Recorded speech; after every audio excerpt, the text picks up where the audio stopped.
लिखी भी नहीं थी। एक दिन ठाकुर साहब और सीमा एक प्रोग्राम में जाते हैं। अरे ठाकुर साहब, आप आ गए। ओहो, पार्षद मैडम भी आ गई हैं। स्वागत है आप दोनों का। लगता है हमारे पार्षद फंड का सही इस्तेमाल हो रहा है। चलिए अब उद्घाटन करते हैं।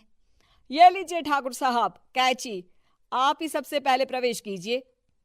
सब लोग आगे निकल जाते हैं और सीमा जी पार्षद होने के बावजूद भी पीछे खड़ी रह जाती हैं। वो देखती हैं कि वेलकम बोर्ड पर उनका नाम है, लेकिन महिला होने के कारण कोई उनका सम्मान नहीं कर रहा। अगले दिन एक आदमी उनके घर आता है। अरे ठाकुर साहब नमस्कार। कल ना हम नोटिस किए कि हमारा घर तो अवैध है और नगर निगम वाले उसे तोड़ने आ रहे हैं। अरे कुछ कीजिए ना ठाकुर साहब। देखो भाई, मैं तो ज्यादा कुछ कर नहीं सकता, पर अगर तुम सबकी जेब गर्म कर दो तो कुछ हो सकता है। कुल मिलाकर 4 लाख लगेंगे। अरे 4 लाख ठाकुर साहब? अरे भाई, मैं अपने लिए नहीं मांग रहा हूँ। दरोगा है, इंजीनियर बाबू है, बड़े साहब है, सबको देना पड़ता है ना थोड़ा थोड़ा। बोलो, है मंजूर? तभी वहां अचानक सीमा जी आ जाती हैं।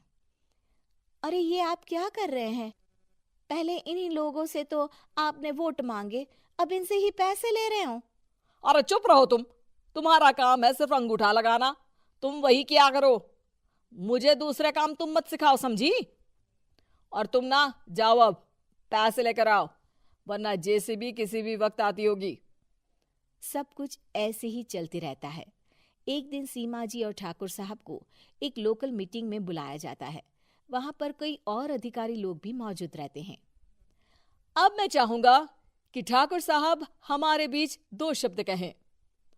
मेरे प्यारे भाइयों और बहनों, आज मेरा सौभाग्य है कि मैं आप सबकी सेवा दिन रात कर पा रहा हूं। आपने मेरी पत्नी को भारी मतों से जिताया है, इसलिए मैं आप सभी का शुक्रगुजार हूं।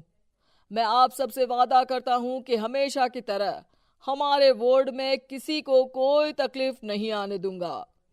सभी लोग तालियां बजाने लगते हैं। अब मैं माननीय पार्षद मैडम को स्टेज पे बुलाना चाहूंगा। अपने नाम को बुलाया सुनकर सीमा जी एकदम चौंक जाती है। उन्हें बिल्कुल उम्मीद नहीं थी कि इतनी बड़ी जगह उन्हें मंच पर बुलाया जाएगा। जैसे तैसे वो मंच पर चढ़ती हैं।